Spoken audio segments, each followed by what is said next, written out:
When all of Diddy's assets get confiscated, the mansions go to the feds, the vodka to auction, and the legacy, well, it goes to hell. But don't worry, we've got front row seats to the unraveling. Grab your popcorn and maybe your umbrella because you're already witnessing Diddy's downfall. Now, in case you've been blissfully unaware, here's the context. Diddy is facing some of the most serious federal charges you can stack on a celebrity. We're talking sex trafficking, racketeering, threats, assault, witness intimidation. The kind of charges that come with courtrooms, handcuffs, and most importantly, asset forfeiture. But can the government take his asset? Yes.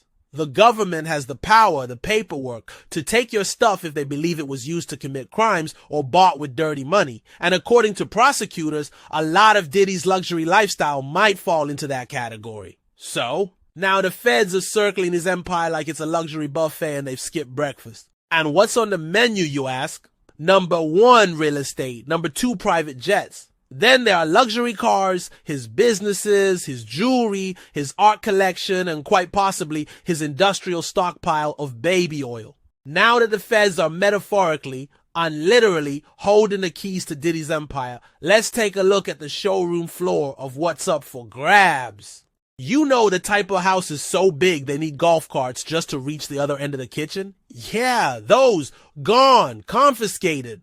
One of those mega mansions will likely be repurposed. Maybe as a federal office, maybe as a spirit Halloween, maybe both.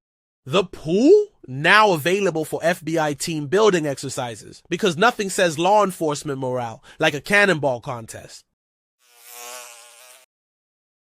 Ah yes, Puff Force 1. Diddy's personal sky palace may soon be downgraded to government aircraft number 267. Used to fly IRS interns cross-country for PowerPoint training.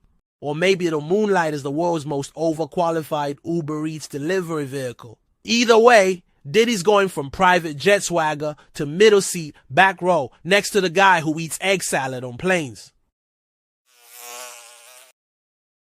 15 Lamborghinis, a few Bentleys, probably a custom golf cart made out of solid gold. All gone.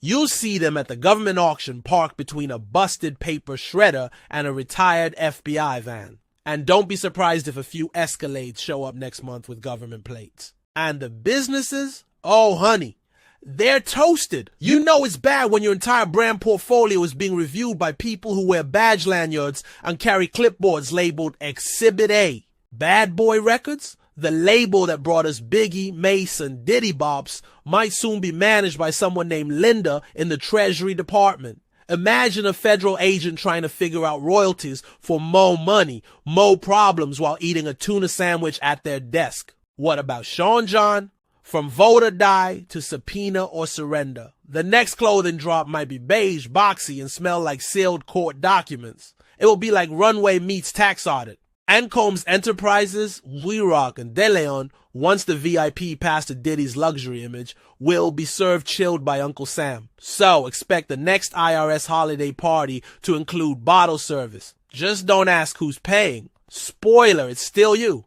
And now your vodka tastes like justice. And what about Revolt Media? Sure, Diddy sold his stake. But the government has the receipts, literally, in triplicate. They'll be tracing every invoice with a magnifying glass, a red pen, and the quiet rage of someone who had to read 700 pages of shady wire transfers. But what will happen to others around him? Here's the thing, when a mogul's stuff gets seized, it's not just a loss of luxury, it's a massive ripple effect. We're talking panic in boardrooms, employees updating their LinkedIn to former, bottle servicer in chief, brand deals ghosting harder than your college situationship. Bad Boy Records now managed by a spreadsheet. Sean John? Now one step away from being a tax write-off. The marketing intern currently asking if diamond-encrusted water fountains count as company assets or set dressing. And somewhere in the chaos, a middle manager is flipping through paperwork trying to figure out if a $40,000 fur-lined bidet needs to be declared as luxury plumbing or just evidence. And what about the personal price of these confiscations? Well, let's talk about the personal fallout. Diddy, once rich enough to pay someone just to hold his umbrella, might soon be Googling how to microwave ramen on public Wi-Fi. Gone are the yachts. How is he paying his $2,000 an hour lawyer? Tough when your bank account's been frozen like last week's leftovers. His legal team will argue some money was clean, like it came from hoodie sales or Spotify streams. But the government doesn't care. If the cash touched anything shaded, they're taking it. It's like Monopoly, except the FBI owns every property, and you're not passing go.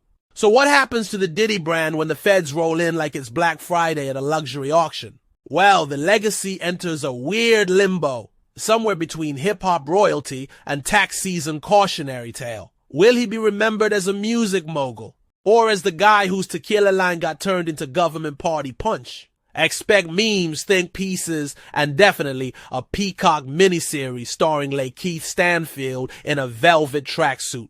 Worst case, a Smithsonian exhibit titled Diddy's Diamonds, a Tragedy in 3 Chains.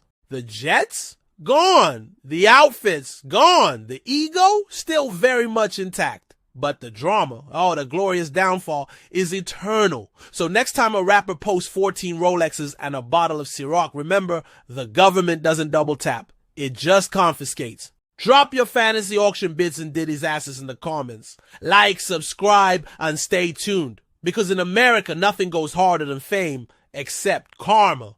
Hey everyone, we put a lot of time and effort into making these videos. So if you could hit that subscribe button, it would really help us out a lot in the long run. Appreciate the support.